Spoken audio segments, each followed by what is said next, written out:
I'm a practicing gastroenterologist. Even though people think that I'm a full-time YouTuber, you'll be amazed that the gut bacteria is the underlying problem for everything. You name a problem: mental health, cancer, obesity, gut bacteria. Effectively, you are the god for the bacteria inside you. That's why they call that as a second brain. I always tell my patients is that when you tear a piece of a package, you're tearing a piece of your gut. Damn.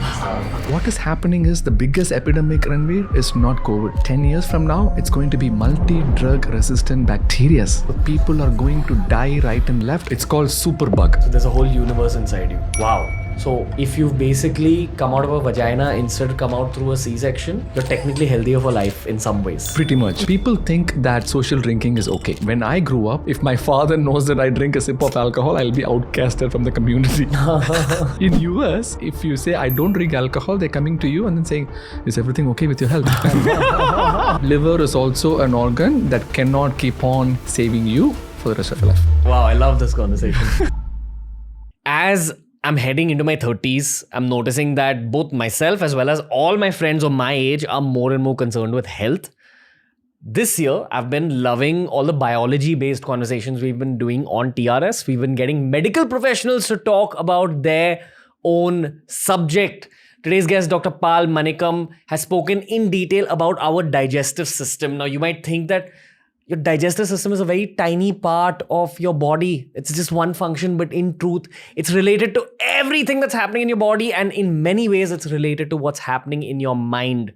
We have addressed how mental health is also related to your digestive tract in this particular podcast, but you'll be shocked at where this podcast ends up going. You'll be surprised to know how important your digestive system is for the rest of your life. So I recommend you watch this video if you are concerned with health in general, if you're a biology nerd like myself, and if you just enjoy deep scientific podcasts. This is Dr. Manickam with an epic episode of TRS.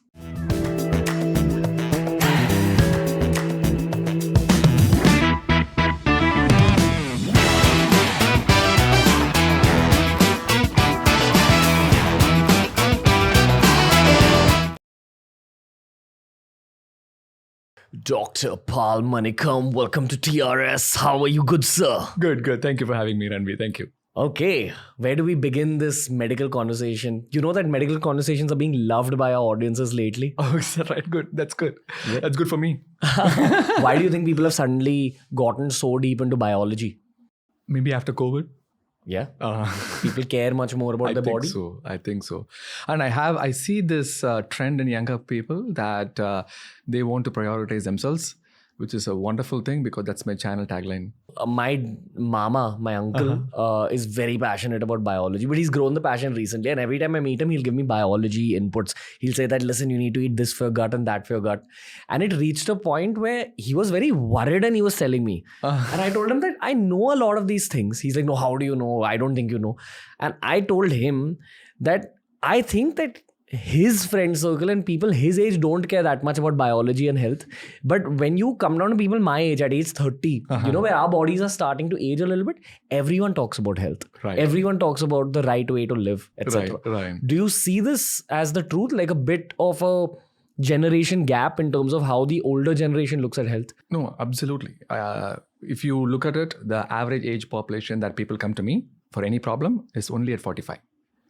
You will not believe in US, when I'm practicing, people don't take care of their health until 40 years of age. Really? And when they go for an annual physical exam, that's where the blood work is saying that you have elevated cholesterol levels or now what to do. Right? So when I tell them that the damage didn't happen at that time, the damage has happened like 10 years ago and it's time for a recovery at this time. So that's pretty common. So elevated cholesterol levels is the most common thing in the US? Or elevated glucose levels. And it is extremely common in Indian immigrants.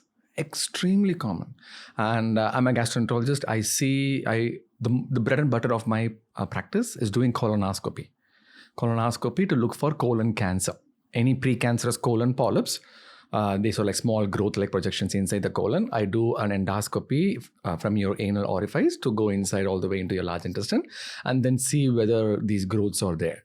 And if it is, we remove it and then prevent colon cancer. This is my bread and butter. I do like 20 of these procedures every day. Okay. I've been doing this for the last 8 years. I'm actually not too familiar with everything that a gastroenterologist does. I see. Let's begin with that. I think it's actually a very key aspect of modern day health. They say that the gut health is actually related to your mind, your mood, etc. as well. And if you're saying that cholesterol related problems, elevated glucose related problems are this common, Correct. I want to know more. For Correct. people my age, for people my parents' age, what's up? Tell me everything about gastroenterology. So the reason I said about the colonoscopy is the average age I see is 50 years of age. Okay. In US, everybody, when you turn 50, I will give them the birthday gift as colonoscopy. Even healthy people. Healthy people. Really? Because it's covered by insurance and it is a mandatory thing for us to screen for precancerous colon polyps. And we do this every 5 to 10 years based on what we find. So there is such a shortage of gastroenterologists over there because there are 350 million people in US. And the reason we do that is there's increased risk of colon cancer because of their dietary habits. You know what scares me about this? Shoving a camera up my butt. And I love it. But as a non-doctor, as a patient, knowing that I'll have to do colonoscopy at some point in my life scares me, man. I don't want to put anything in my butt. The point I was trying to make was because, I told you that people are having elevated cholesterol and everything. At age 50, you are not supposed to see any kind of precancerous colon polyps in Indian immigrants. Okay. But because of this health deterioration, which they have not put the effort before, I'm seeing a lot of precancerous colon polyps I've never seen before. And this is a very typical demographic. 25 years, they came to US. 20 years of hard work, stress, lot of things. And they settled in life. Their kids are 12, 10. And it's time for their colonoscopies, right? So when they do it, ideally, you're predominantly a vegetarian-based diet from over here, right? We don't eat beef, pork that much when we grew up. So the likelihood of precancerous colon polyps is supposed to be low. I think India is actually becoming really healthy now. You're familiar with Ram Ram Bhai Sarya ne? That culture has reached India. The interiors of India, people are much more concerned about health, which is why these kind of conversations are interesting for the end user. Nice. But there's still a lot of education required out there, scientific education related to your health. Correct. And also I'm at that age now where we have to think about things like cancer and aging and all these other lifestyle related issues. Correct. So let's go back to that, sir. You spoke about elevated glucose levels and elevated cholesterol levels. It's happening mainly because Indian diets are not balanced. Absolutely. Yeah. Right? Even in India. We eat too much carbohydrate. Correct. That's effectively what it is. Too many carbohydrates. And if you look at it, and we do research on gut bacteria, right? So we that's what I do. I was involved in mice research. I'm a practicing gastroenterologist, even though people think that I'm a full-time YouTuber. So what we do is we actually go to the research lab and all these, chuas there, 2 groups of mice, and we do research. You'll be amazed about the amount of research findings that we are seeing that the gut bacteria is the underlying problem for everything.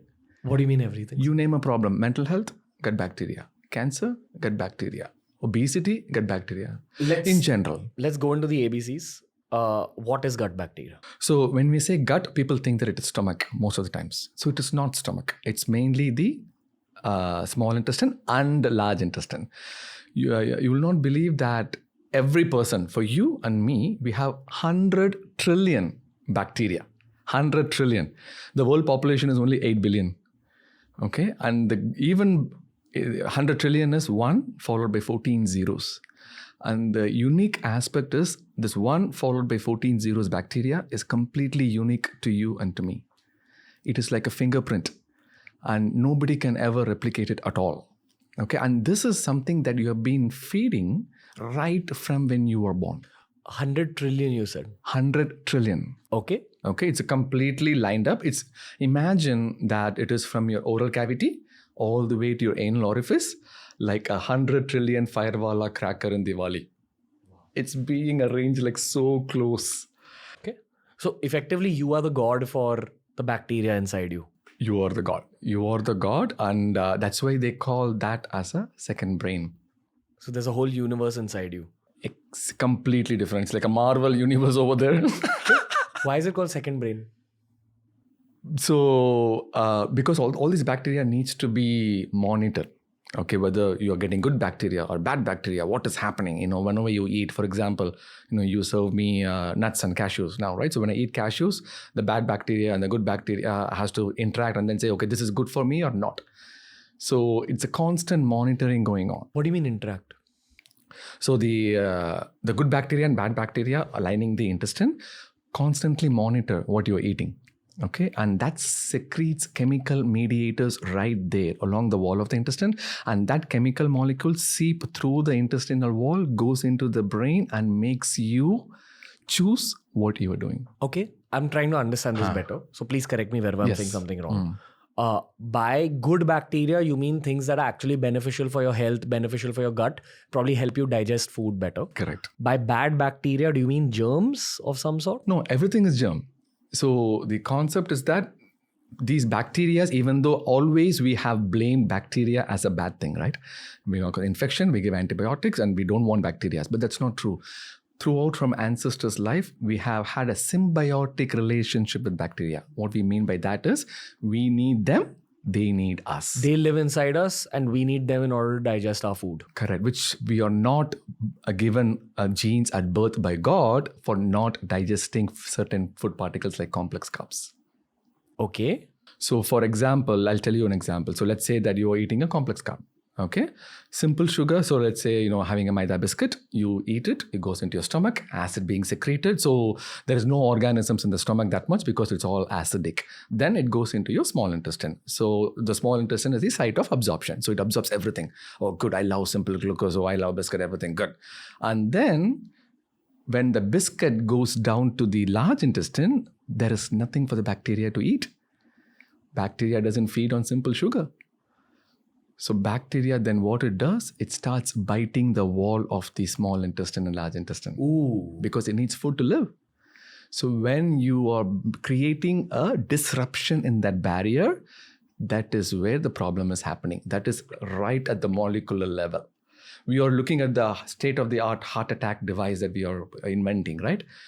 But the bottom line problem was at the lining of the intestines. And that is why they say it is the second brain, because all these nerve supplies talk to the primary brain as well.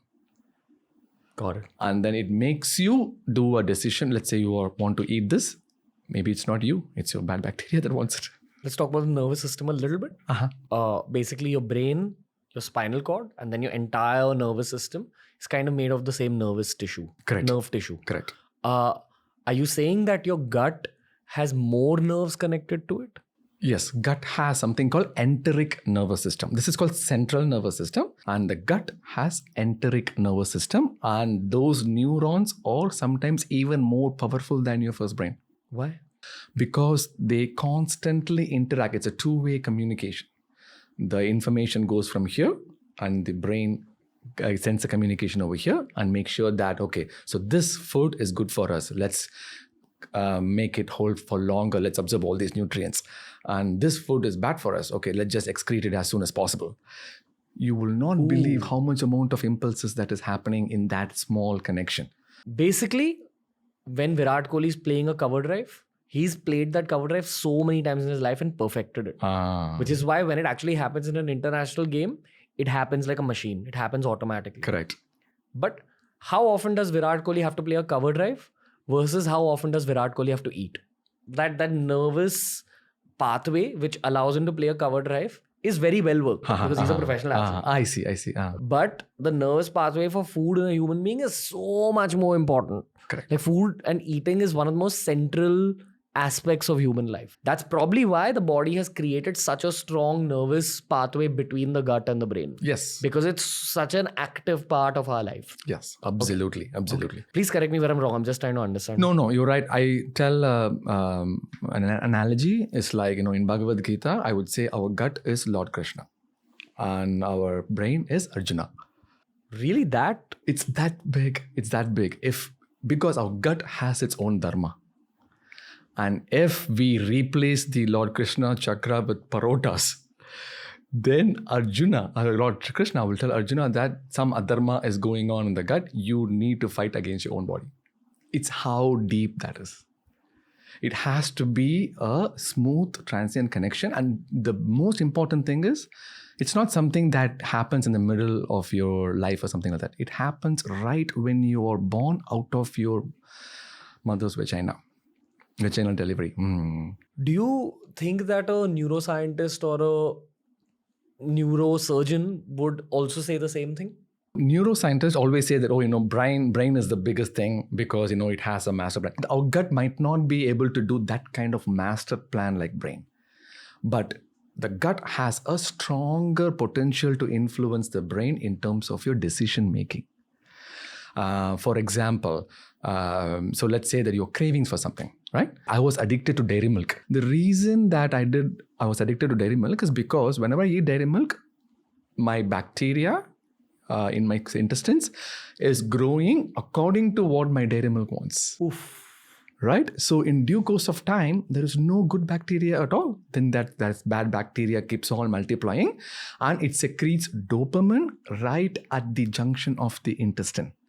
And that dopamine pierces the wall, gets into the blood, goes into the brain, secretes dopamine, and I feel that craving satisfaction. Then what I do, I crave for even more.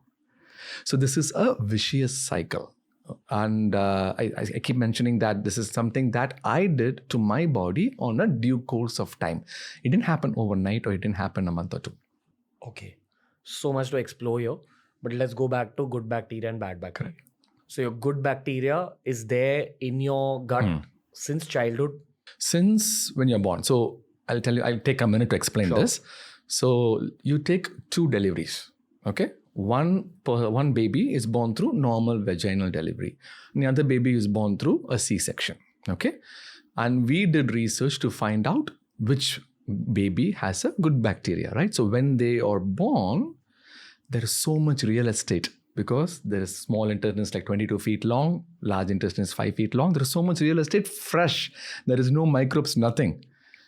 When the baby is born through vaginal delivery, it swallows the normal vaginal bacteria that goes into the stomach that creates that triggering cascade response so that all the good bacteria gets the first place. Damn. The same thing if you go to cesarean section, when you take that baby's stool specimen and look at the microbiota, they have only the skin microbes of the mom when we are taking it out. And part of the microbes is based on who's taking the baby out, like the people who are handling the baby. You mean the gynecologists? The gynecologists, the caregivers, and the environmental bacteria more than the normal vaginal bacteria. So I'm not saying the C-section is bad. So please don't take that as the example over here. But what I'm trying to say is it starts right from the birth. Okay. And then, there are multiple studies also showing that, if you look at kids who are born through C-section and you follow them over time, the likelihood of obesity is slightly increased in patients who are delivering with C-section. Okay. And this is a very controversial finding where some studies have refuted it, some studies have supported it. But bottom line is their microbiota, their gut bacteria is definitely slightly different than the normal one. For life. Unless they change by implementing good gut health techniques during the process, during their growth. Which is dietary. Dietary, exposure to, exposure to dirt itself. Okay. I mean, that's a different story. We'll talk about that as well. We'll come to that because that's actual call to actions. Correct. We can teach people through the show. Yes. Okay. I want to say something about exercise. Everyone has this idea in their head that, it's so difficult. But the truth is there is an exercise format that your body and mind will like automatically. For some people, it's dance. For some people, it's weight training. For some people, it's running. For some people, it's hatha yoga. For some people, it's sports. For so many people, it's sports. Correct. But you just need to take that deep dive into whatever it is. Correct. In that first month. Push yourself for 1 month. It'll help you through the rest of your life. Correct. Because hear these conversations. Movement exercise is that important. You have to prioritize it. Literally, the worst mistake I've done in my entire life was pre-age 16, didn't focus enough on exercise. And post-age 22, prioritized money and fame over health. maintained my health for the sake of how I looked, but only now when I've switched into religiously playing sports is everything getting fixed in my life. My mental health is so much better. I'm so much happier as a person. I sleep so much better. I look so much better. I feel so much better. Nice. But you have to push yourself. Find that social group. Begin weight training. Begin sports. Begin something. If you can, then ideally do weight training, do a lot of stretching, and play a sport. The combination of these in different proportions depending on your life can really help you, but at least do one of them, if not all three. Now let's get back to good bacteria and bad bacteria. So just piggybacking on the point is that exercise also modulates the gut bacteria. If you do exercise, the likelihood of the good bacteria is more compared to and then decreasing the content of the bad bacteria. I think when it comes to health, it boils down to the basics always, sir. Basics. That exercise, eat clean, you'll be all right. Keep it simple. Yeah.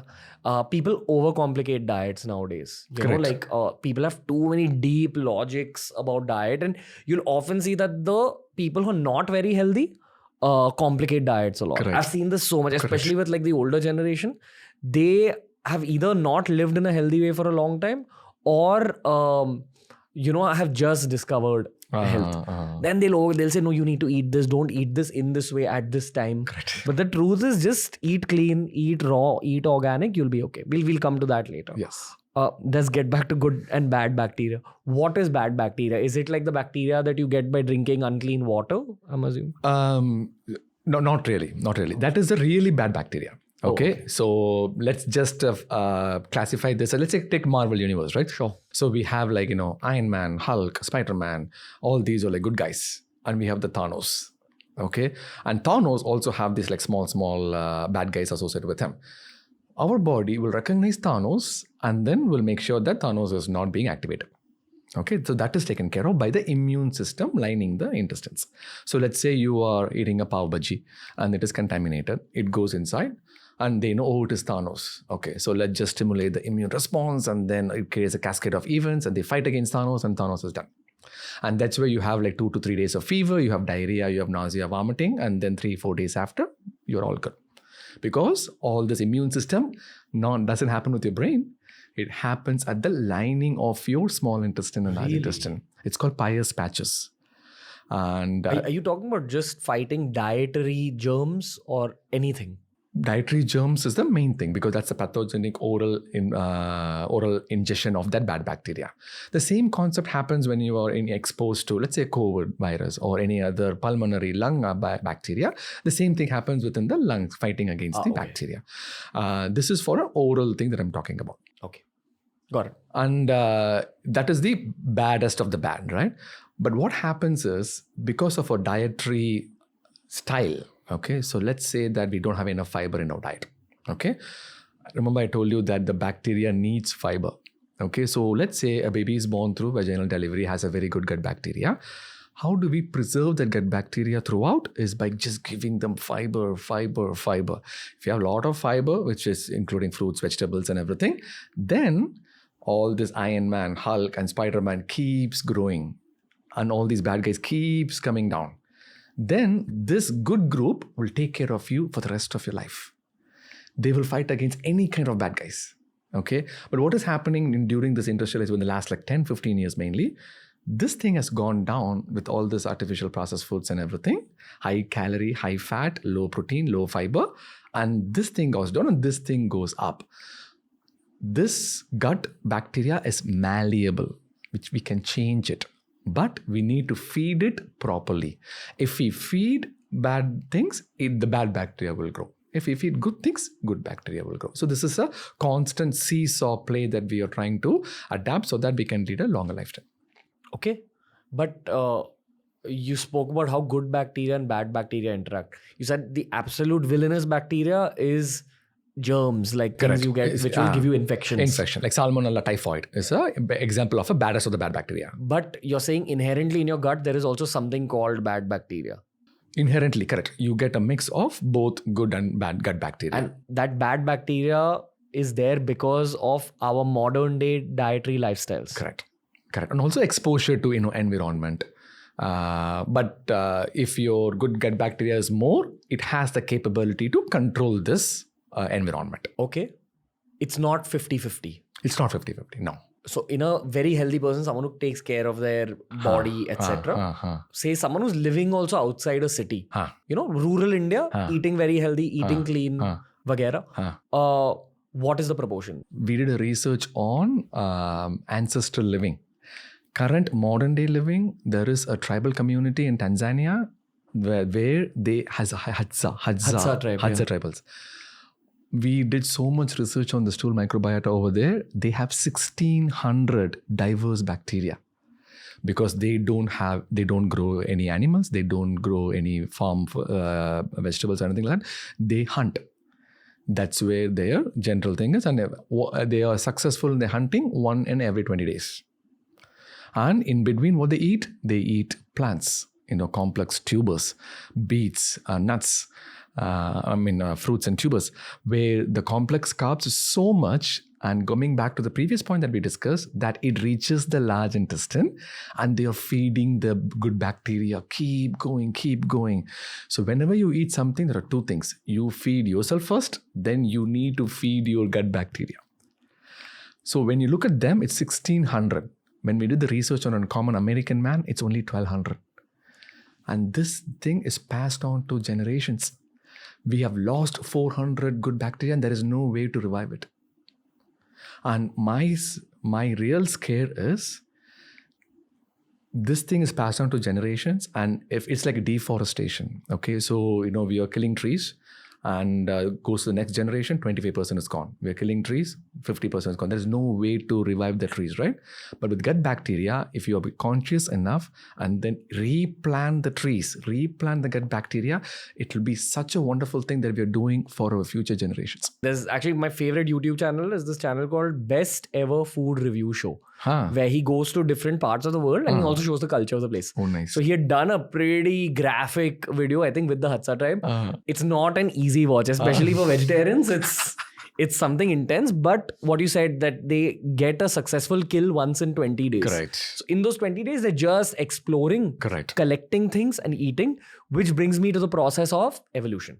Because they say that according to science, archaeologists claim that between 2 to 3 lakh years ago, we've discovered that, that was the first time Homo sapiens roamed the earth. And I've spoken to some archaeologists who also believe that we say it's 2 to 3 lakh years ago because that's the last kind of existing bone fossil we found of humans from that phase. It possibly could be longer than that. Okay. But my point is that we know for a fact that only in about 10,000 BC or so did we really start settling down in villages, etc. I love history. Now 2 lakh minus 10,000 years or minus even 20,000 years, okay, to be safe, is 1,80,000 years. That means for 1,80,000 years, all of us were living like the Hadza tribe. All of us were hunter-gatherers. Correct. And our bodies are used to that. Absolutely. When nature has fed us, helped our good bacteria, and today we find ourselves waiting for a burger in McDonald's or sitting in Pizza Hut and waiting for that pizza to come to you. I was about to say, there is no diabetes, obesity, heart disease in Hadza. How come? And they eat honey. People say that, you don't eat honey because honey is like rich in carbs and everything.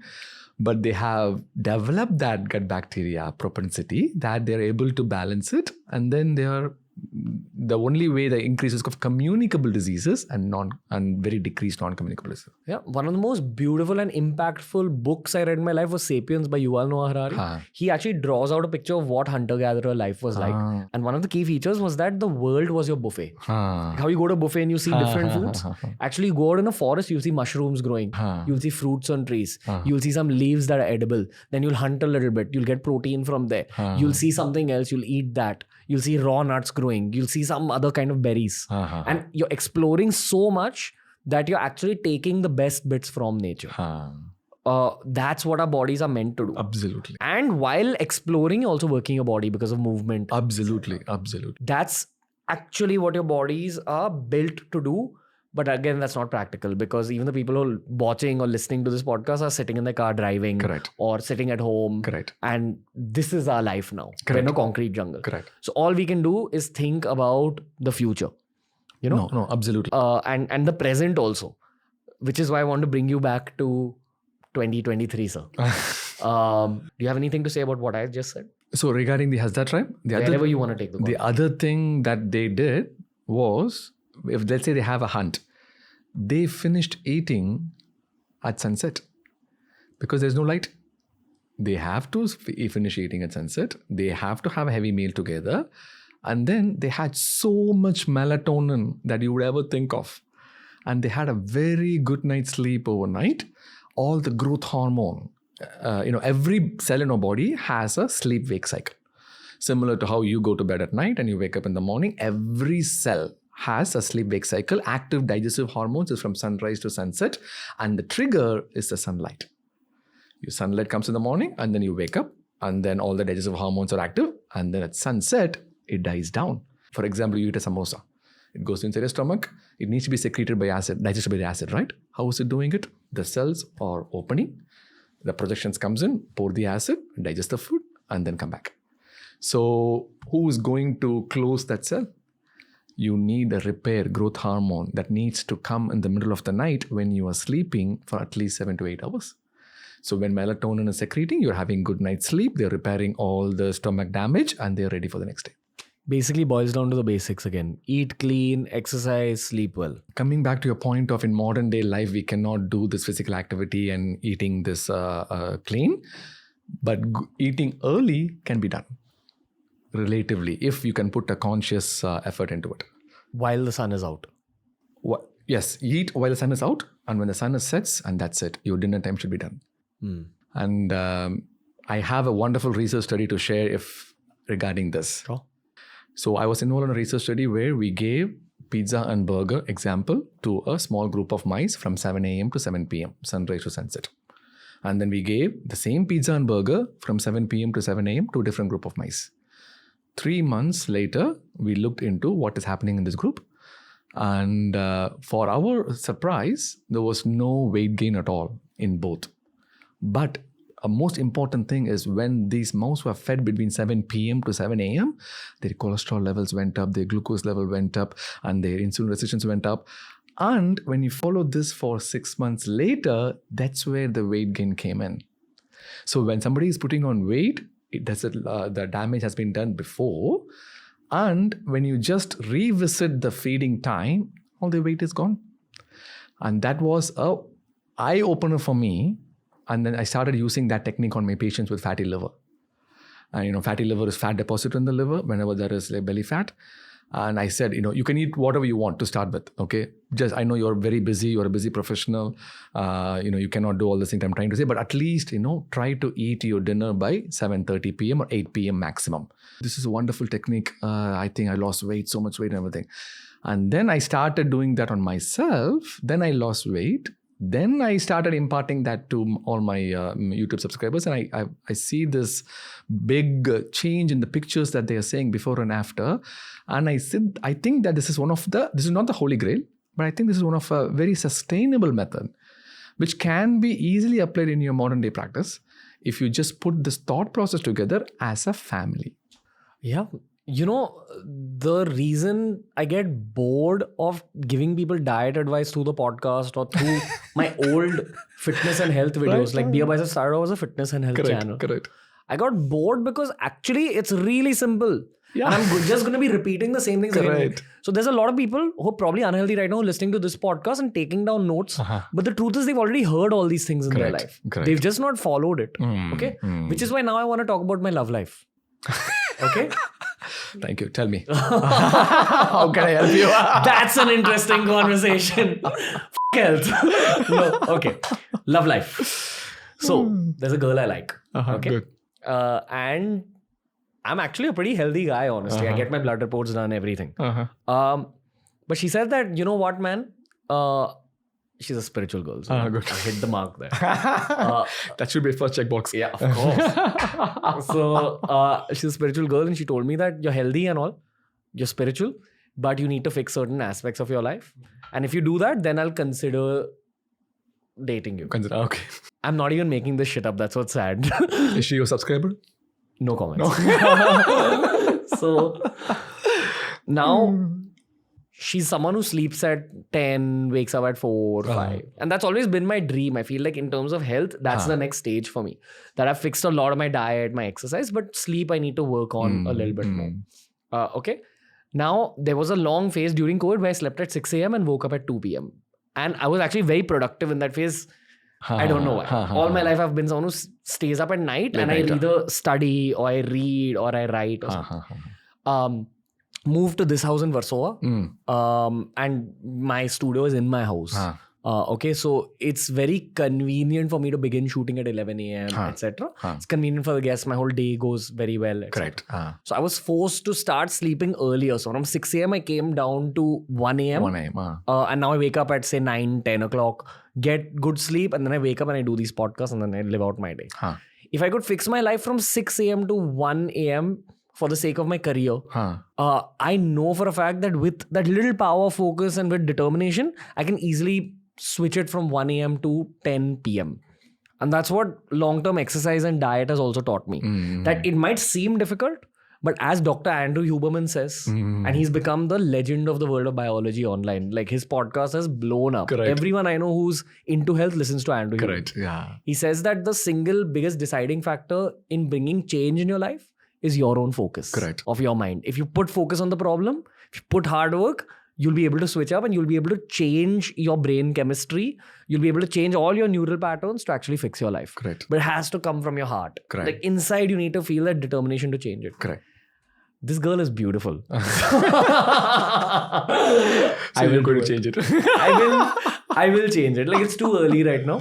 But I think I found the one. So, good. So it depends on if I can fix my life. So make sure that you have good gut bacteria as well so that your offsprings are pretty good. Yeah. She's really healthy. I'm really healthy. So the other thing is I always say that, at least when I grew up, they used to look at for astrology for matching, right?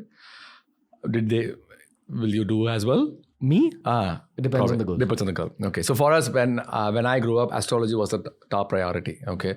So to a point that we actually bribed the astrologer. Okay, please, Uma, I like this girl. Please do something and match the astrology. So as a gastroenterologist, I say that in addition to astrology, you need to look at the gut bacteria as well. So if I have to open a website, I will not say matrimony.com. I will say guts.com.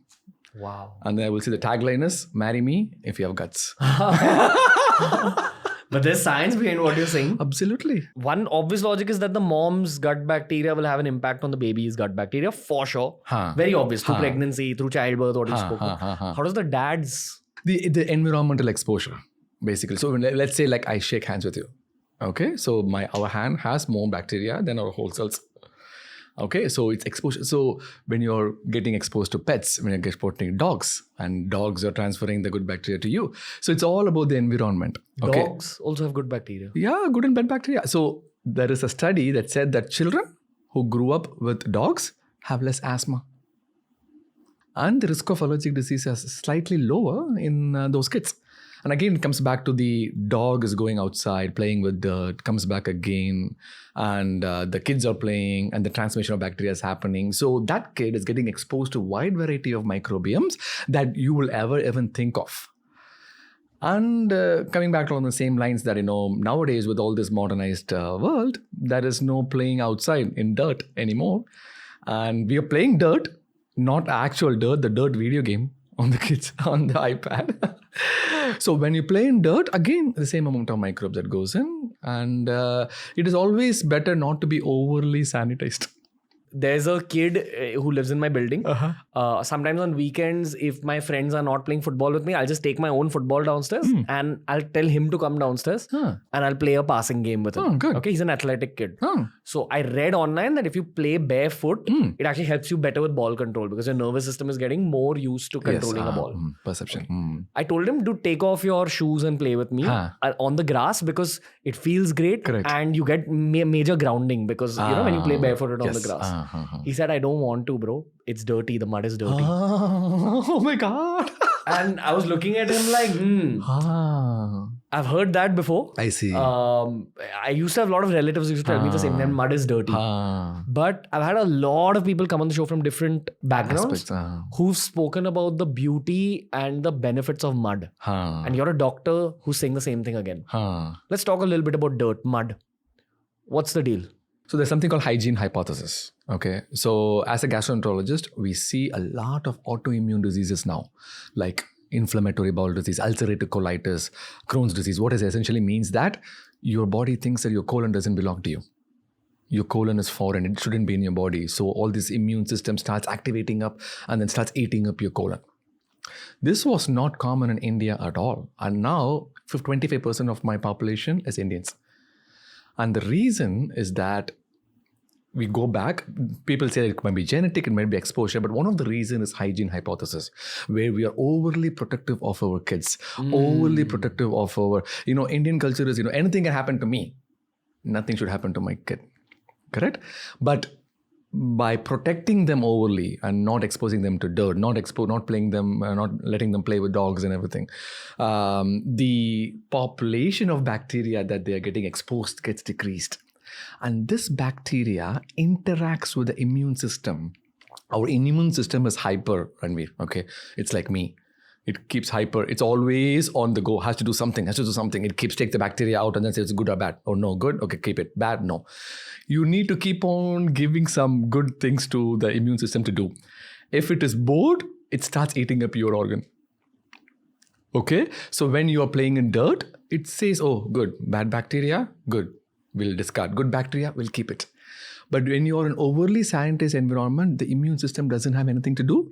What will it do? Then it starts thinking idle man is devil's workshop. So it started working in a devil's standpoint and starts eating up your own. I have a strong feeling that this is the main reason for increased incidence of autoimmune diseases like rheumatoid arthritis, celiac disease. What is colitis? Inflammation of the colon, and that's the thing where people think that autoimmune disease, where the immune system thinks that your colon doesn't belong to you because there's nothing to do. Your immune system, your gut bacteria is basically bored, right? Your immune system is bored because you're not giving gut bacteria to them. You know what I'm saying? You know how they say that street food tastes better because the sweat of the vendor falls into.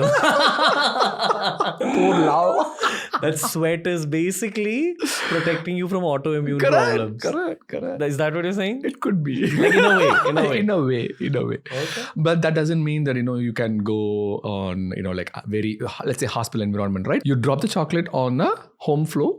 It's okay. 3 seconds later, you eat it because it's your home environment. That microbes is not going to be that Thanos. It could be like smaller bad guys, but your good bacteria will take care of it. But at the same time, you're giving work to your immune system. You're providing a wide variety of bacteria. It's all good. The same chocolate, if it drops in a hospital setting, I will not even go near it. Right? Because then the actual Thanos might come in and it could be antibiotic resistant. We don't even know. So it is a fine, delicate balance. And especially for kids, playing in dirt, best thing ever. Okay, I'll tell you what. Again, I'm going back to my life. I'm trying to make this relatable for the audiences.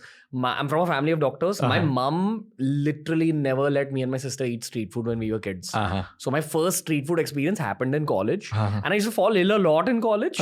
But now I don't fall ill anymore if I eat street food. My hypothesis is that my gut strengthened up between the ages of 18 and 22 in college when I started eating street food.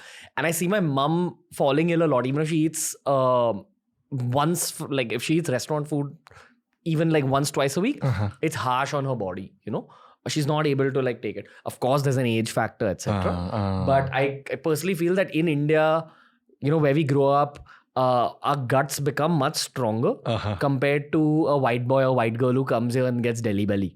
The moment they eat chutney or the moment they drink water, something happens to their stomachs. Correct. So, you want to say anything about that? You're trying to find an argument to support yourself for your mom? Yeah. See, mama. No, but go on. Auntie, he's asking me to say yes. Go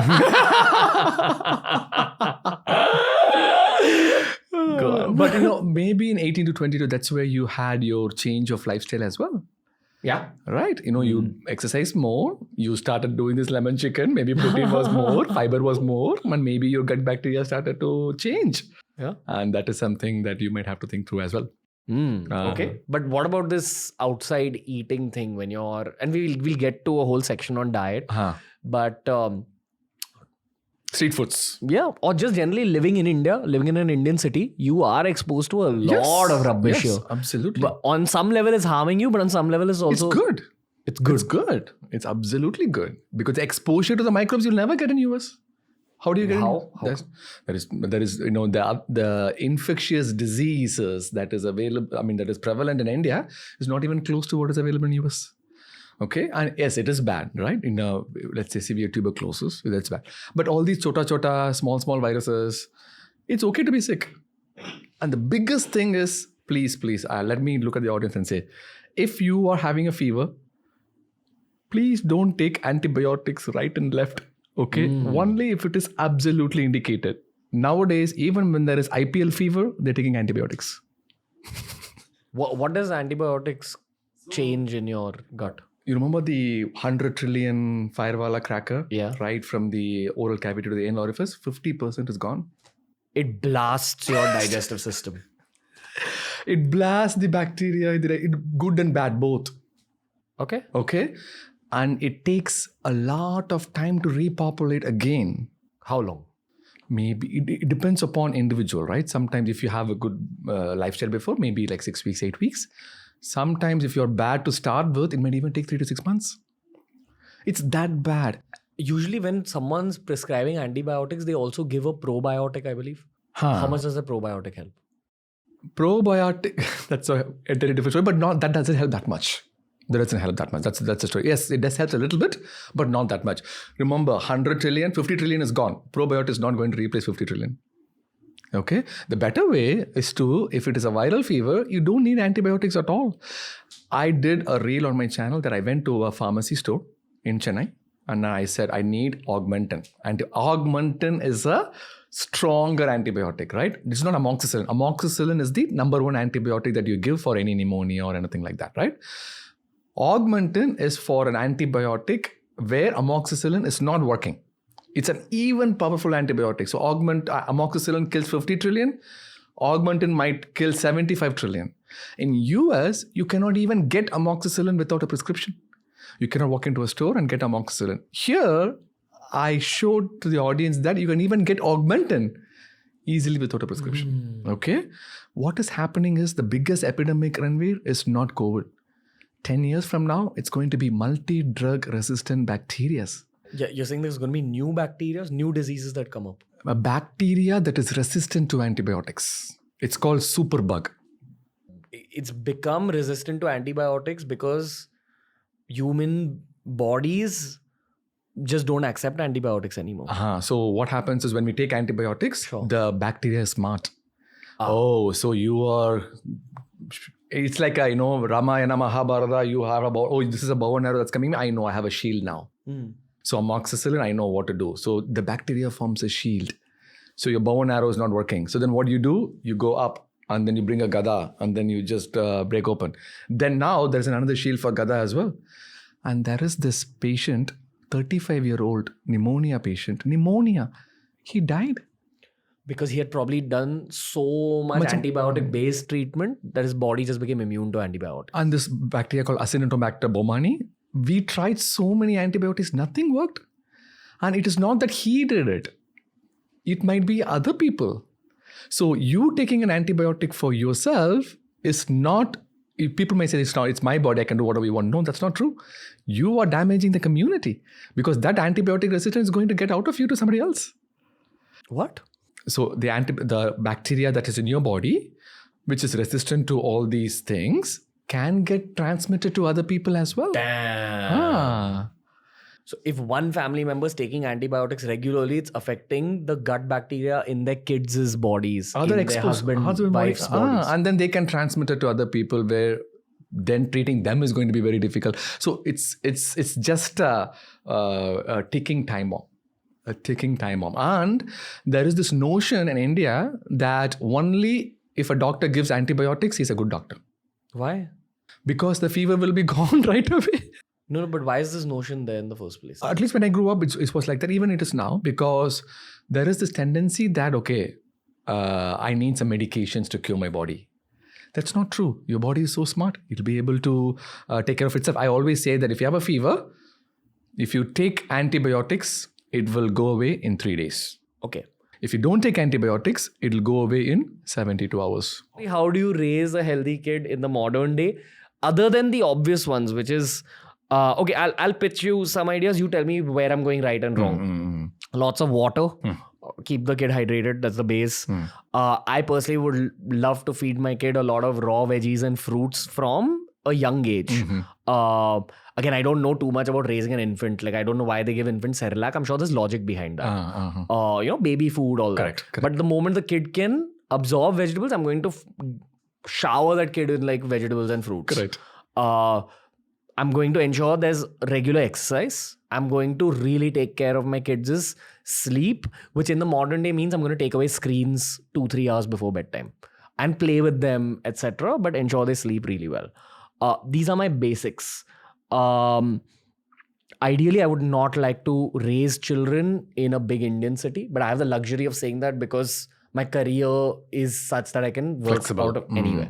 That's not a luxury everyone has. These are my top 4 priorities. Lots of raw food and water, lots of sleep, lots of exercise, and trying to raise a kid somewhere with more nature and less air pollution, less water pollution.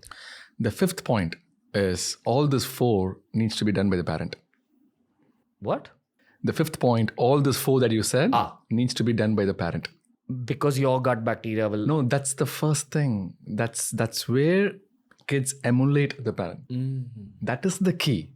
It's not that, as we talked about before, that Indian parents are very emotional. They pour love to the kids. Even their kids' life is even not more priority than their own life. They'll do anything for the kids to grow better, right? To live better. But what they are failing to understand is that they need to take care of their health first. And whatever the habits, what you said, the 4 things, if they do it, they don't even have to force the kid to do it, and the kid will do it by themselves. That is what is missing. I saw, while coming to this podcast in the hotel buffet, there was a family of 4. Husband, wife, 2 little kids. All 4 of them are on the phone. Okay. And then I was looking at the food items, what they are saying. A guy was eating, the kid was eating cereals. And there was this Fruit Loops thing. And there was this croissant. There was this muffin. I just peeked at it. There was no fruits, vegetables, no fiber, nothing. Okay. Then I looked up the dad's plate. Exact same thing. Muffin, croissant, cereals, and he poured honey on the top of it. That's the only difference. Basically, kids follow exactly what you do. Yeah, can I add a 6th point here? Because this is something I follow while I'm on vacation as well. As far as possible, I try not eating anything that's come out of a plastic packet. And I've seen it's made a huge difference to my bloating, but I'm dead sure it's making a difference to my gut. And this has been the case for a very long time. If it's chips, if it's 2-minute noodles, if it's sodas, like, cold drinks, whatever, just avoid it. It doesn't need to be at home. Marketing tells you that it needs to be at home and you need to keep it for parties. But you know what? You can also serve orange juice at parties. Absolutely. Little extra effort. But when these things are in your house, it will affect your dietary choices. If it's just there.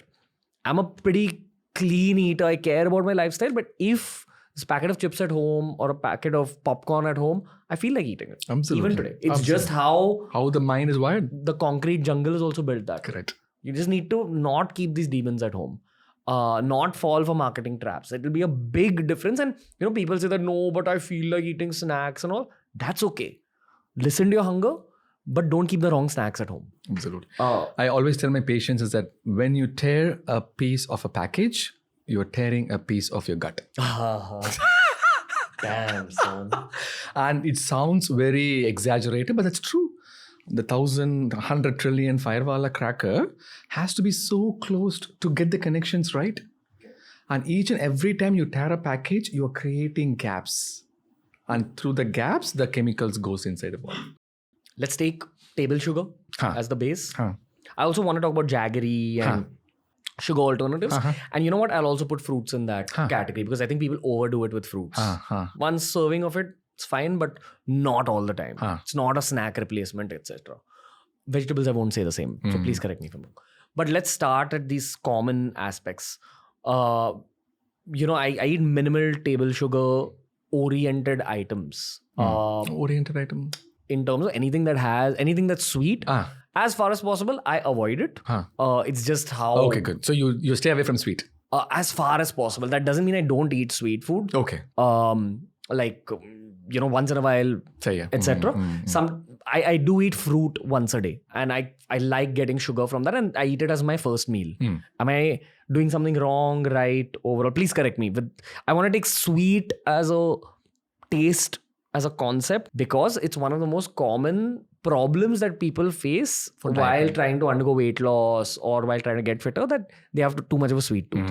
So let's just address sugar. Talk about it from the gut perspective. What actually happens? So let's go back to the I'll take you through what happens when you eat a laddu.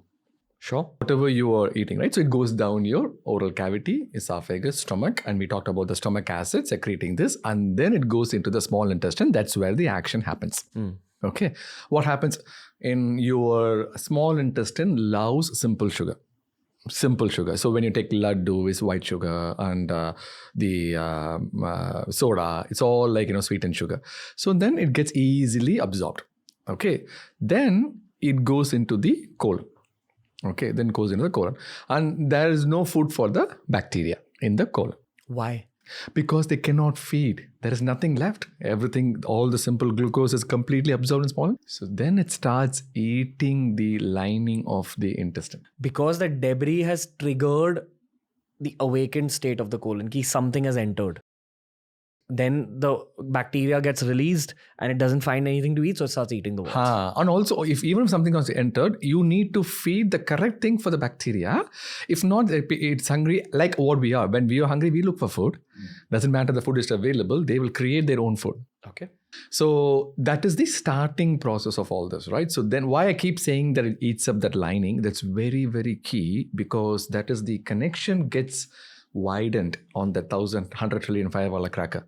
When the connection gets widened, then there is a delay in the brain-gut connection. All right? When the signal is getting sent to the gut, it acts slower. Then the bad bacteria starts dictating what it wants. So it secretes chemicals, what it wants. So, for example, it secretes dopamine, and the dopamine can be easily transferred through that gap. It secretes dopamine because it wants dopamine? Because after eating this simple sugar, it's good. And then it creates dopamine, and then that dopamine gets transferred into your blood. It goes into your brain. It creates a craving. So the bad bacteria wants you to eat more of laddu. You know when we were kids and those cartoons with an angel and a devil on either side? Good bacteria and bad bacteria seems like that. Absolutely. Where the bad bacteria is like the devil saying, eat that sugar, you want that brownie, a little popcorn, eat it. Correct. You only live once, bitch. Sorry about cussing in front of you. You're such a sweet person, sir. But if I'm imitating a devil, I become a devil. So pardon my language. But coming back to laddu. See, this is your inner family man coming out. This is not a family show. Talking about my love life. Oh, it's good. Good. We'll talk about sexual health also. I'm sure there is some connection of sexual health and bacteria. We should talk after 10 p.m. or what? Let's come back to sugar, sir. So anyway, for sugar, there are two kinds of sugars. Simple sugar and complex sugar. So simple sugar is the one that we talked about. But when you eat complex sugar, what happens is this sugar is being covered by a shield. What are food items that have? For example, let's say, whole grains. Okay. Brown rice, whole wheat. Okay. In Nachni, quinoa, ragi. So it has a complex carbs. Right. And this complex carbs is being covered by the shield. So it goes into small intestine. That small intestine bacteria will not be able to digest at all because it has the genes to create an enzyme to degrade that shield. And we don't have the gene. That is why we need those bacteria. So you're saying when you eat complex carbohydrate like ragi, brown rice, whole wheat, a part of it gets absorbed by the stomach, then it travels to the large intestine. So what happens in the large intestine? So in the large intestine, why it is going into the large intestines, we do not have the genes to create the enzyme to degrade that shield into which the complex carb is inside. You understood that? Every complex carbohydrate has a coating. So just as an analogy. Okay. You need to degrade that, right? Yeah. So if you eat a whole grain bread, you have to degrade that. So we don't have the enzyme to degrade that. So it goes inside the colon, and the bacteria, good bacteria, have the enzyme to degrade it. Okay. So the point here is we need to increase the amount of good bacteria in our large intestine. Correct. Which is going to happen again through a lifestyle, Correct. through life, Correct. through eating cleaner food, etc. So what I'm trying to say is you have to feed them properly, and you need them. It is not that you don't need them at all. And only then you'll be able to get all these digested. So when they digest it, they eat their food, and they also give the calories back to us. Okay. So effectively, you're saying that if you begin eating healthy, it might be difficult for your gut and your mind initially to adopt a healthy lifestyle, but as you move forward, it becomes easier. Very easier. Very Both in easy. terms of cravings, Yes. etc. Because even your cravings are coming out of an unhealthy gut. Correct. Cravings, I can guarantee you, if somebody does this of increasing the good gut bacteria by eating clean, cravings every week it'll be decreasing in by percentage. 10%, 20%, 30%. On an average, in 6 months, cravings will be gone. Okay. But the initial willpower, that what you're saying, but people think that it is their problem. They think that, I am craving for it. People always come and tell me that, hey, Dr. Pal, I'm not able to lose weight because I crave for this sweet tooth of chocolate right after I eat. Yes, you cannot use your willpower of not eating it. So you need to trick your body. So instead of having like a simple sugar, has a complex carb, or have nuts, so that you can also feed the gut bacteria. You are getting more good gut bacteria, and you're creating this newer cycle where the cravings will be less. So next time the cravings episode might not be that severe. Okay. Effectively, this is the harsh truth about weight loss, about the process of fitness in general. Your initial phase will be your hardest phase. If you can get past that first week, second week will be easy. The first month will be way harder than your second month. And your first year is where you're truly tested. Correct. But it'll be life-changing. If you can get past that 1 year, the rest of your life is easier. Correct. Take one difficult year. Correct. Or take 10 difficult years in your 40s, 50s, 60s. Correct. It's one of the two. Correct. Which is why when you're young and when you're... It's easier. Yeah, when it's easier. When your neural patterns are not that used to eating shit. Correct. Switch it up. Okay. Anything else you want to add about cravings, or especially when it's sweet cravings? Because, Conor McGregor, he's a UFC fighter. He's famously said that every time he used to crave anything sweet, he used to have cinnamon and it used to help him. Correct. I So don't know this I logic. always have nuts. Nuts is my way to go. Okay. And I remember your gut bacteria loves fiber and fermented foods. So whenever you give nuts, you're giving fiber. Again, whenever I eat, I always have this thing in the back of the mind that what I am feeding my gut bacteria with. So when during the cravings, if I actually help my gut bacteria to decrease the cravings, that's the best case scenario, win-win situation for both of us. In my gallbladder phase, where I had the gallstone, I had a big sweet tooth. Wanted dessert after every meal. I got so scared after that gallbladder surgery that I got scared enough to leave desserts. And I saw that over the course of 1 year, my sweet tooth died. Which is why when people say they have a sweet tooth, especially if they're young, in my eyes and heart, my thought, I don't voice it out. I used to voice it out and tell people that you don't have a sweet tooth. It's all in your mind. Now, I just say that, okay. But in my head, I'm thinking, this is artificially created. Correct. This is a completely fabricated thing. This is a story you're telling yourself. Because I'll tell you what, this is personal experience. Correct. I think it's true for a lot of other people who've gone through something similar. What eventually happens is you kind of lose your craving for sweets. You don't really need dessert. And after a point, after you've lost that craving for dessert, when you actually try eating dessert again, the sugars taste, that sweet taste is so sharp that all desserts taste the same. And you kind of don't want it anymore. You lose that variety of taste in dessert. At least this is what I felt. Like sugar's taste became too sharp in my mouth. And I've seen how my palate has changed over the course of my life. Like things I used to like in terms of taste earlier, didn't like after a point. But it took some time. Yeah. So there is something neurologically going on with my gut. Correct. That's changing my taste preferences. Correct. So when people say they have a sweet tooth, it's actually an excuse to not chase fitness. Correct. Yeah. And initially, it's the solution to that is not to eat sweet. It's not that you cannot eat sweet at all. That's the problem. So people exercise a lot of willpower. Okay, no, I'm not going to eat this laddu. No, not at all. But that willpower will last only for a week or two. Okay. And then slowly you will come back and then say, oh, you know what, that's it, let's just eat right away. So willpower is like the battery charge on your phone. It dies down. So you need to keep charging and you need to use your willpower only for like specific things that you really matters. How do you increase willpower? So by making some masking situations. For example, okay, I know that I'm not going to eat this sugary thing right after my meal, but you mimic that with something else. Like, in my case, it can be nuts, or let's say that somebody is, like say dairy milk. I'm not going to eat the whole thing. I'm going to eat half of it. And then 1/4 after, slowly. So you don't have to go through that much. Your willpower will last longer. Okay. So I said that, okay, I'll do this. And then what I did was I stopped eating late at night and I just, okay, I'll eat whatever I want as much as healthy possible, but within this, and I'll choose low calorie thing. And this one was one of the main thing. In 30 days, I started losing weight. And I was at cloud 9 when my 200 pounds, 220 pounds came down, 100 kilos came down to like 95. Then that was my motivating factor, right? So now I know, okay, this is going to work. I'm going to the next level. So then I started really thinking, okay, no artificial sweeteners. That's exactly what you said. I turned the back of the label and then say first 3 ingredients. If there is sugar, preferably not. Okay. And it's also the order of ingredient as well. So let's say the third one is sugar. It's okay. The first one is sugar, absolutely not. Because you know that it has been listed based on the amount of percentage in the body in that possible can. So, and in my research, what we have involved is it's very clear that aspartame, sucralose, and all these artificial sweeteners have change of bacterial population. We just don't know how it is going to affect down the road. It might not affect right away. That's the problem. The thing happens 10 years down the road.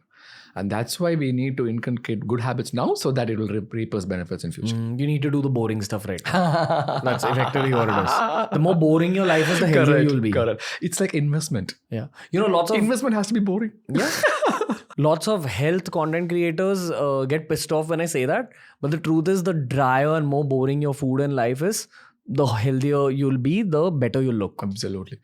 One of my common questions that I ask my YouTube channel is, what do you think about green tea? I say, green tea is good for you only if you go to the mountains and you climb and you pluck the green tea leaves by yourself.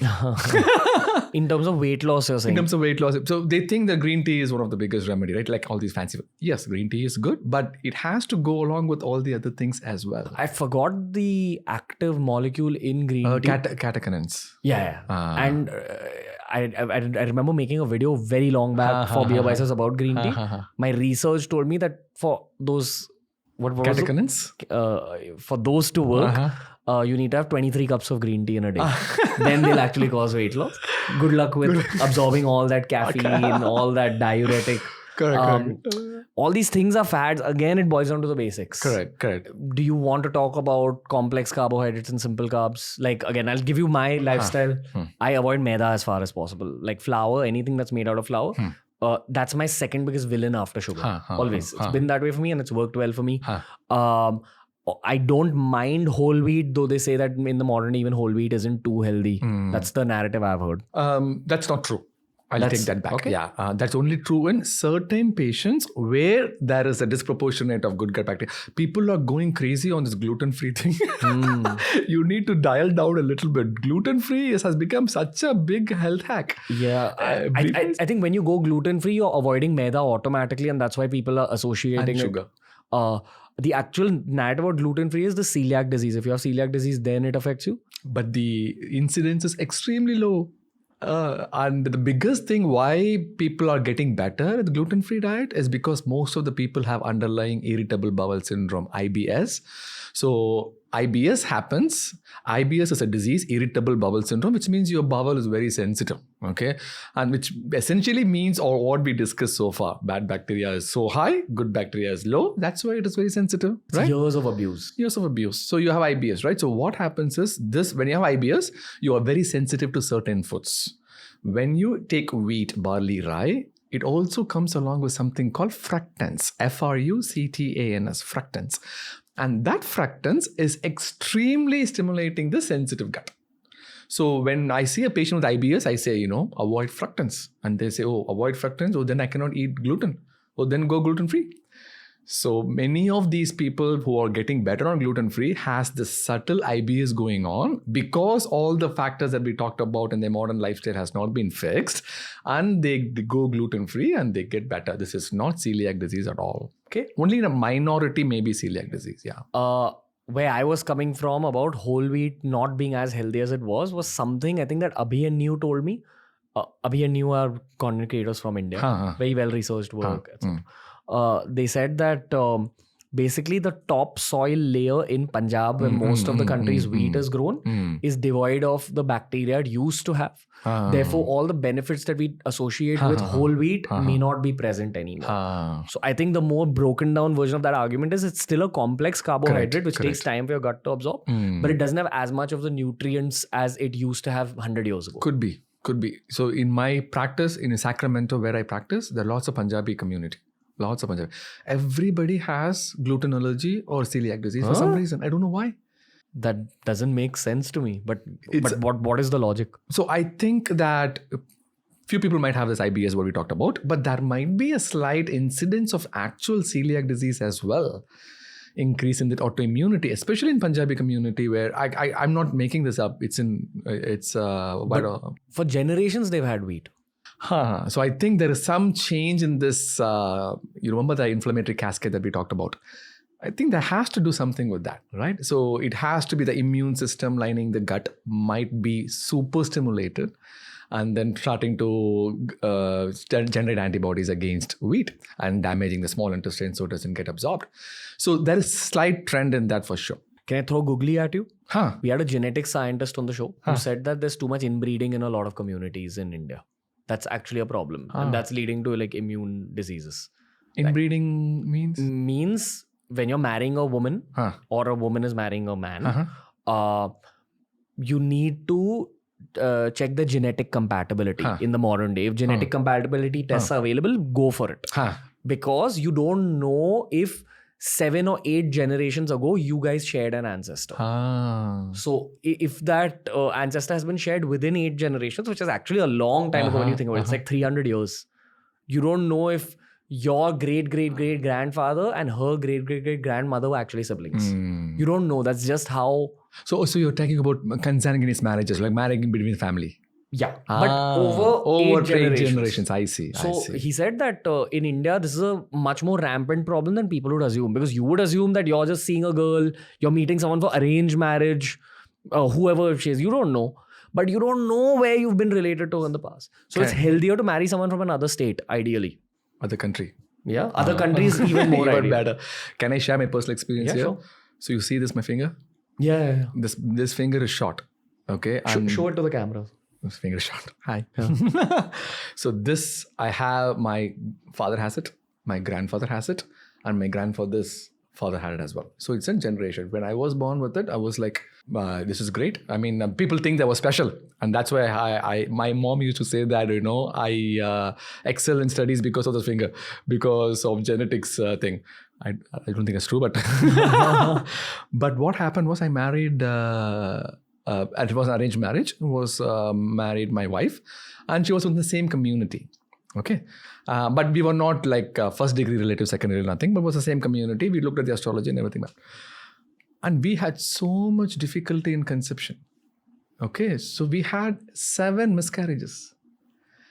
And I was like, how can this be possible, right? Every time we got pregnant, it's DNC, miscarriage DNC. And then, I'm just speaking out my mind here. Please. So in first pregnancy got really advanced to like 24 weeks of age. Okay. And we go for 20 weeks of gestation. We go for this anomaly scan. And if you look at the baby, there is no legs or no arms. And we have to, do D and E. You cannot do D and C. You have to do D and E. So what is that? Dilatation curettage is, when the baby is small, you could just go in and then you just scrape it off and then abortion is done. But if it is big, you cannot do that. So you need to have an actual delivery. So we had an actual baby was delivered, was not survivable. And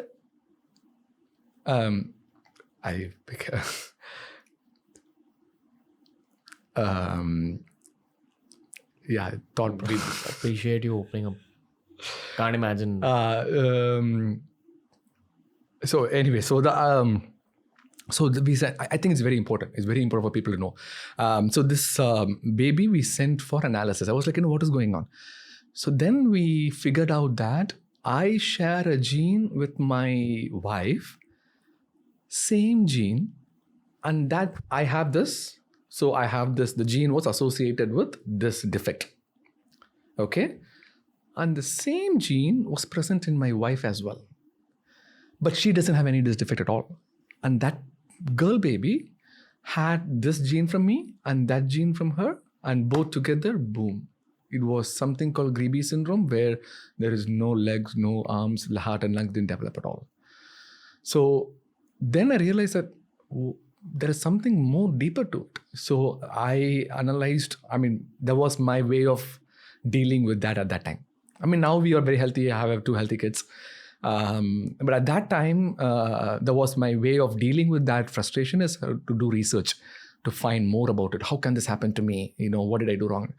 So then I analyzed my mom, my dad, and their ancestors and everything. Everybody is carrying the same gene. And the main reason was my dad married his sister's daughter. It's called consanguineous marriage. Okay. And it is very happened in southern part of, when I grew up, and also in Pakistan. They're extremely common. And all these genetic diseases is very prevalent. Very, very prevalent. And I completely agree with that. You should, it's very difficult to go and track all these ancestors in terms of how you are committed and everything. But at least to start with, marrying within a family, I think we should think twice. Yeah.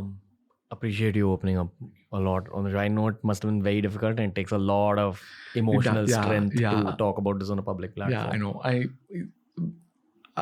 After I opened up, many people came out to me in my channel that, I also had the same problem.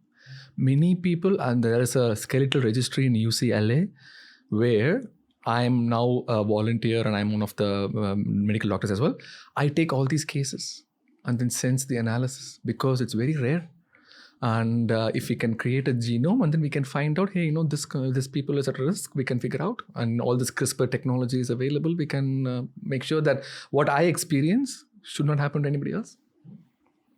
Can I give you a very brotherly take on it? Though it's none of my business. No, please. But it's slightly philosophical. Whenever I went to my own suffering in life, whatever I had gone through, and everyone has their own story and their own, little darker chapters. I used to rationalize it thinking that my suffering has happened so that someone else who will eventually go through that suffering may not have to go through it. So I think you're doing effectively the same thing. Absolutely. That's all one can do with their own suffering. Absolutely. That you can educate. Yeah, you can educate. We're on an international platform here. There'll be someone who will be learning from this. Yes, exactly. Absolutely. But the underlying key, at least I believe this, and this has been one of my episodes of the year with Dr. Neeraj Rai. He's that genetic scientist. Spoke in Hindi. He actually named 3 communities. He named Tambram. Are you Tambram? No. Okay. He named Tambram. He said some communities in South India, but... Tambram is Tamil Brahmin. Yeah. So Tambram was named. He named Agarwals, in North India, in Rajasthan and UP. And I think Bengali, if I'm not mistaken, was the third one. But he said that there's a lot of inter-community marriage in these communities, and that's just how our parents' generation is. Correct. My dad is Punjabi. I see. And my mother's half Gujarati, half Maharashtra. So I am strong and fit and fast and athletic. But I'm either looking for a South Indian wife or a Bengali wife to just mix up the gene pool, or someone from outside the country. You just said Hasda. Huh? You said Hasda tribe. Hasda tribe. Sorry, that's right. To get the good bacteria. Anyway, coming back to diet. Wow, I love this conversation. So we spoke about whole wheat. Again, the key with complex carbohydrates for me is try avoiding maida. I also don't eat too much white rice. I eat white rice, but I eat it on a day where I'm really physically active. It's helped me. Again, that's my subjective reality. Do you want to move away from carbohydrates? One suggestion that I can give is, I love white rice. In my weight loss journey, what was sustainable for me was my willpower went down when I was forcing myself to eat brown rice and quinoa mixed with curd. But my willpower was good in managing all my other profiles while I was eating small amount of white rice with curd because I love the taste. So rice has been blamed as very bad. That's not true. Limited quantities in moderation to enjoy the journey is absolutely okay. Yeah, I think my big problem with rice, and I'm also a rice lover, eaten too much rice in my life. But the problem I see in India is lots of people order a portion of rice after eating a whole meal. This I've seen a lot, especially when people go out to restaurants. They'll order biryani post, eating full naan and butter paneer. I've seen this a lot in North India. Personally, I feel that's too much carbohydrate. And secondly, people don't do portion control. What you're saying, that small amount, okay. But people go crazy with the carb intake. Correct. That's the major problem. I don't think it'll change either. As in, we are talking on this podcast, but whatever. But what can change is, let's say you have that white rice, right? My trick to my patient is that split into half, take the half first, and then replace the other half with some kind of vegetables, correct? And always when you go to a restaurant or something, I always say that, okay, you order biryani, right?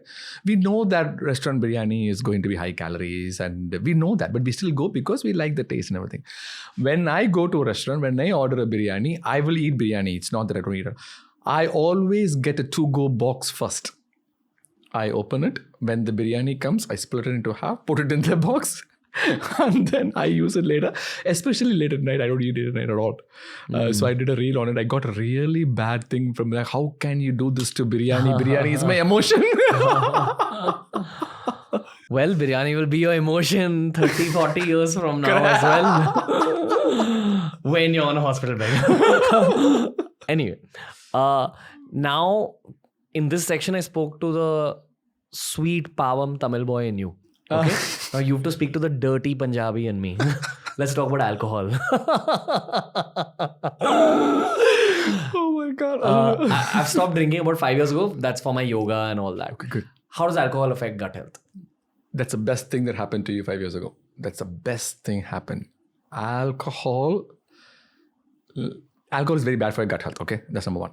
In my practice, where a patient is drinking alcohol beyond a certain limit that their liver can handle, they will present with a condition called cirrhosis, where your liver doesn't work, and they present with vomiting blood, and that is the first sign of liver damage that you actually know. I'm talking about the Punjabi patient that I saw because he was only 40. He came in with vomiting blood, and I was like, you're only 40 and the liver is nothing and I can't. Did he look healthy? He looked healthy. And then he came with vomiting blood at middle of the night at 2 a.m.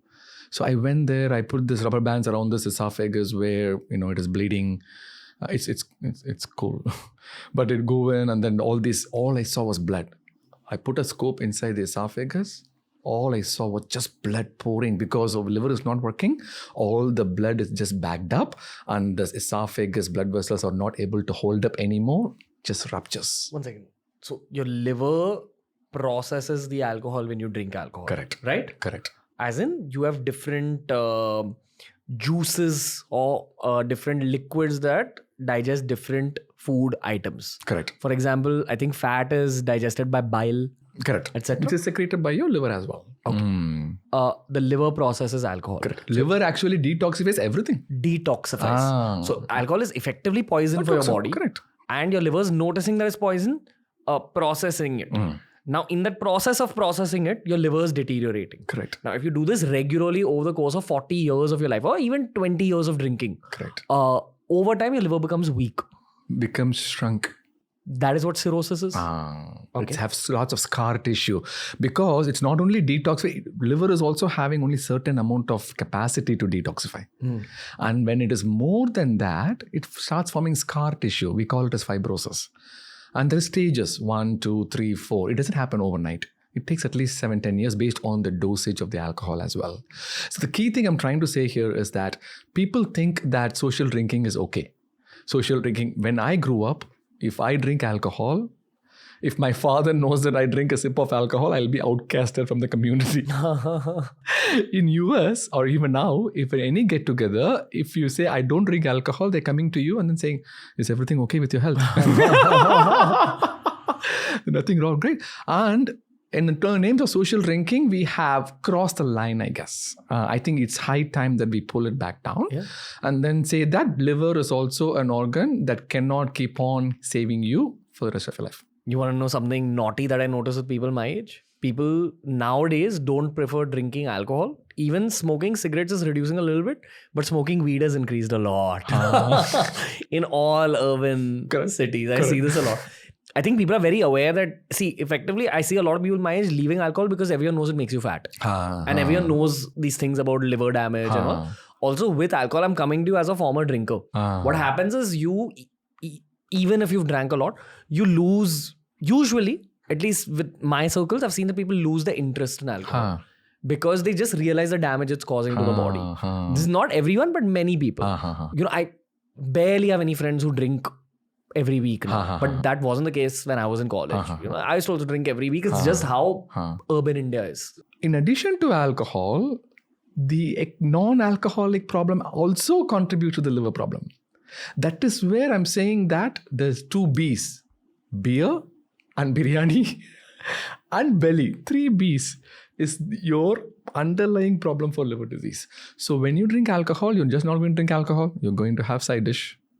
Okay. Okay, and you're going to eat a lot more than usual.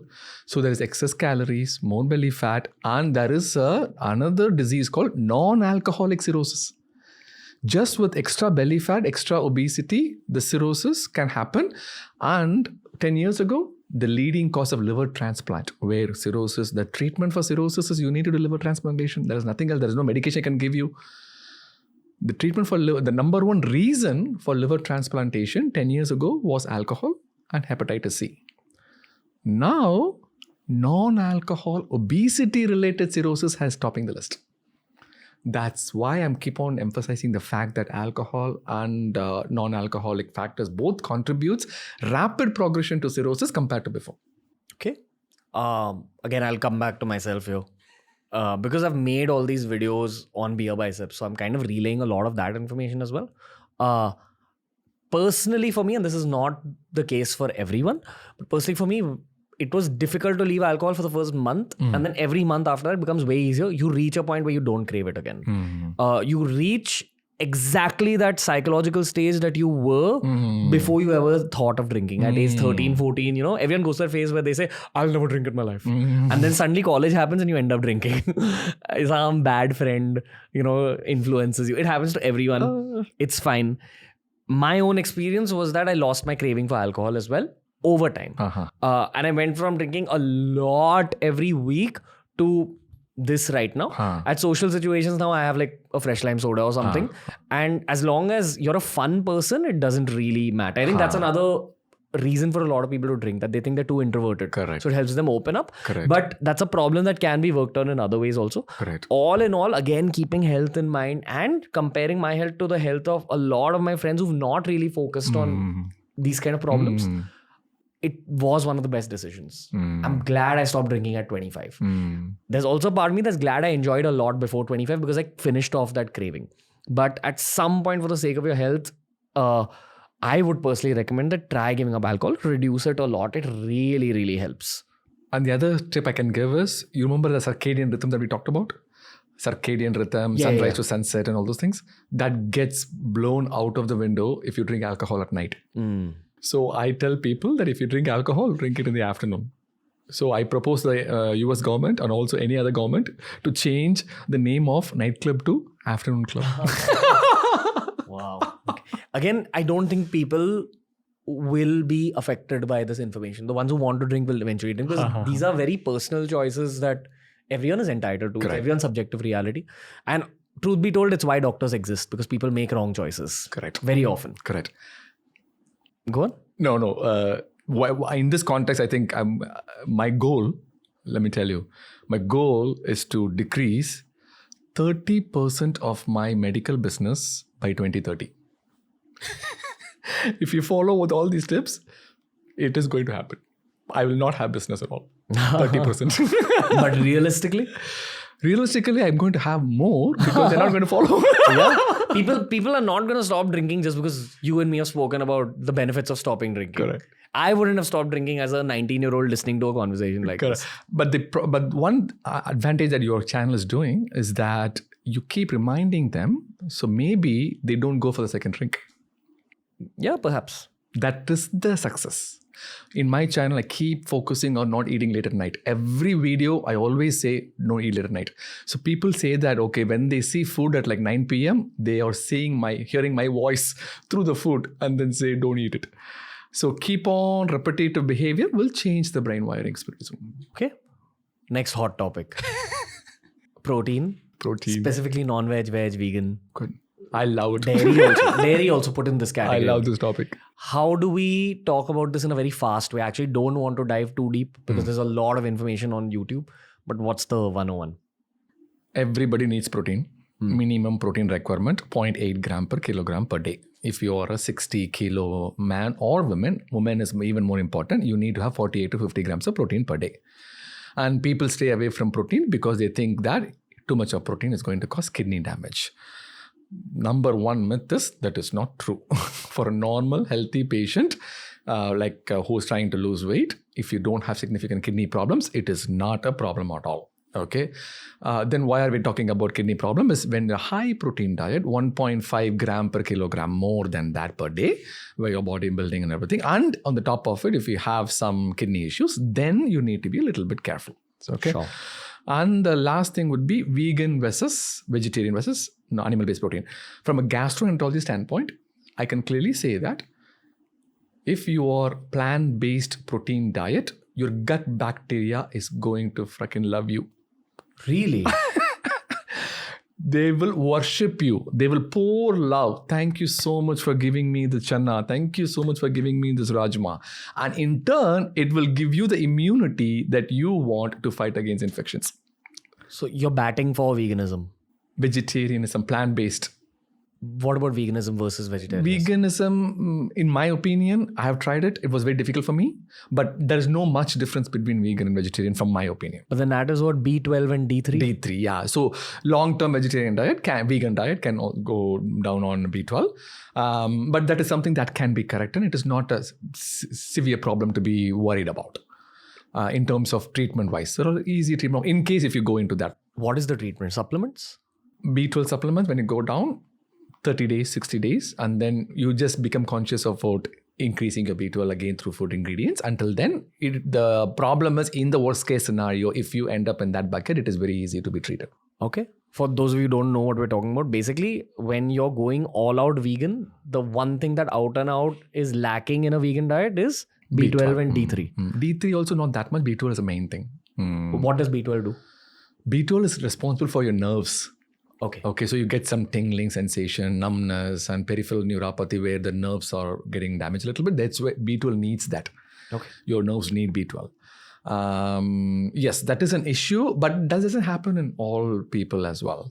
And animal-based protein, when you do research on mice and animal-based studies, it's a very clear, especially red meat,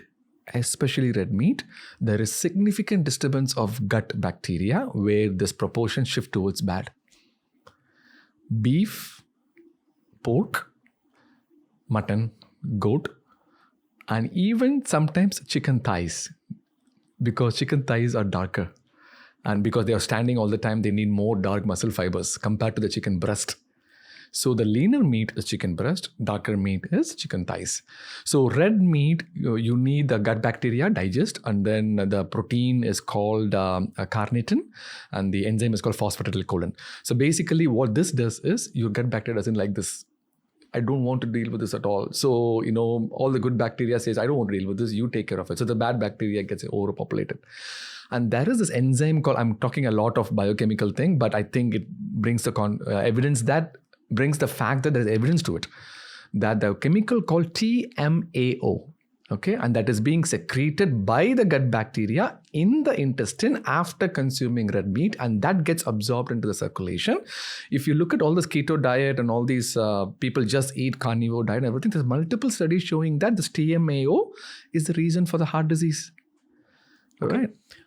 So I'm vegetarian. Good. Turned vegetarian again in that same phase. Okay, I'm not vegan. Like I eat ghee, I eat paneer. They're my two milk products. But I am going to bat for the non-vegetarians here because I know how a non-vegetarian mind thinks because I have been a non-vegetarian man. I think the narrative usually on the non-veg side is also that they'll show their own set of studies that benefit their claim. Correct. The vegetarians will show their own set of studies. The vegan will show their own set of studies. Correct. It's just how this world of scientific studies works. Correct. That research can easily be slightly manipulated to kind of bat for your own problem. I've asked a lot of non-vegetarians these questions as well. Again, please correct me wherever you disagree. I would assume that again, because we were hunter-gatherers and because we hunted for so long, didn't our bodies get used to actually eating the meat that we hunted? See, that's the myth. Coming back to the previous discussion, that we were only successful 1 in 20 times. We were not eating meat every day. People eat complex tubers, wild berries, plants. So we cannot be different from our ancestors. There is no way. We are evolution. We are being the process of evolution. So their diet was mainly plant-based. Look at Hasta. And look at the bacteria in the gut. It's exactly what you will see in a plant-based vegetarian bacteria. Gut bacteria, a person who's eating plant-based diet. Correct? So what I am saying is, I'm not strictly against non-vegetarian. Okay, you need that protein. Sometimes it's very difficult to take protein content through vegetarian also. So I came up with this term for my patients called palitarian. Dr. Palitarian. So what I do is 3 meals a day, 7 days a week, 21 meals a week. You do 80% plant-based. Okay, which will come around like, 18 meals plant-based. Remaining 4, you eat chicken, you eat white meat, preferably fish, chicken. Stay away from beef and pork. And the reason I'm saying that is from a gastroenterologist standpoint, it is very clear that red meat, especially beef and pork, are increased risk of colon cancer. Okay, I know there are multiple refuting studies, but it has been proven beyond doubt that there is some kind of nitrosamine link that it is increasing the risk of colon cancer. That is why I am doing colonoscopies at the age of 50 in US and not in India. And if you look at the data in India, colon cancer is very high in Kerala. Why? They eat beef a lot more than other states. Wow. Okay. Do you think that the world is going more vegetarian? Keyword more, not vegetarian. I think people, this Hatsa tribe situation, where once in a while you eat non-veg, I see that increasing a lot. People are becoming not fully vegetarian, but non-veg consumption is gradually reducing. At least that's what I see around me. I might be wrong. No, I think that's the right thing to do. Always extremes will not work. Keto will not work. Pure vegan will not work because it's very difficult unless you're really committed to it. I'm not saying that you shouldn't do this. You can do it if it works for you. Yeah. I always go for moderation. I always go for sustainability. I always go for lifelong adoption of this technique. For me, I cannot stay away from non-veg because I love the taste. I love the taste. And spiritually, it can be different evaluation. But in terms of health-wise, this 80-20 Dr. Palitarian method of, like 18 meals of plant-based, 4 meals of thing, I think it's very doable. This repetitive reinforcement will make them think next time when you order biryani from Swiggy, maybe you'll order paneer biryani. Okay. One time. Okay. In this country, it's very easy to go vegetarian. Yes. In our country. Yes. I don't know how easy it is to go vegetarian abroad. Like I have a lot of vegan friends who will tell me, no, now it's easy. There's vegan food everywhere, but doesn't taste that good abroad. Here, it tastes beautiful. Like you won't even feel like you've missed out on anything. But the non-veg is even more tastier. Yeah, 100%. There are... see, okay, you know what vegetarians will never agree with, but I'm telling you this as a non-vegetarian turned vegetarian. The price you pay for leaving non-veg, there's 2 prices. One, I personally believe my athletic power reduced in terms of my ferocity on the football field or my ferocity in the weight room. It reduced a little bit. That's fine. That's a trade-off. The second thing I lost out on was food experiences that you will be giving up. So it's a question of, do you care about the process of going vegetarian more, or do you care about being a foodie more? Correct. It boils down to that. Correct. And again, my reason for going vegetarian was my spiritual stuff. I fell more in love with animals as I grew older. I lost, my dogs and all that. I saw their death. That made me think a lot, etc. So again, my own subjective reality of life turned me into a vegetarian. But again, as I said with alcohol, your palate changes, your food preferences change. I will not go back to it. Like, I know that. Like, even if it's in front of me and such good meat has been put in front of me, the kind of meat that I would have died for when I was a non-vegetarian. And there's not even a cell in my body that wants to eat it anymore. I see. Wow. Because it doesn't appeal to me. Wow. Like, I won't look at it as food. Wow. But again, that's my subjective reality. I don't know. Everyone's life is different. Correct. Being a gastroenterologist, being involved in gut health and everything, it's very clear that gut bacteria is the problem for everything else of what I see. So that made me change easily that our bacteria needs fiber. And fiber, there is no fiber in non-veg at all. There is no fiber. And the only thing fiber can be given is through plant-based diet. And again, coming back to the same discussion, that we respect our gut bacteria will love us back. And if you want to, we talked about raising your kids, right? I'm going to raise my kids exactly the same way that what I'm doing. I will make sure that they have fiber in every meal that they take. If they want to take chicken, it's okay if it is coupled with broccoli. Okay, because fiber is extremely important, and we limit red meat exposure as much as possible. 2 to 3 times a week itself is too much, so that's why we prefer white meat. Fish is, it's much better. Chicken breast is much better. Okay. One final section of the podcast. We can do this very quick as well. Fats. Is it related to gut health? Fats, yes. Especially saturated fat. Okay. Especially saturated fat. So what's the deal with fats? So saturated fat is a problem. Saturated fat, our gut bacteria doesn't like it. And we are seeing that on animal-based studies. All your processed food, packaged food, if you look at it, it's always high in saturated fat. Healthy polyunsaturated, monounsaturated fats are good, like olive oil, avocado oil. Usually I tell my patient is that don't go deep into fats a lot more, okay? And because that's a bigger problem to fry. Literally fry. Yeah.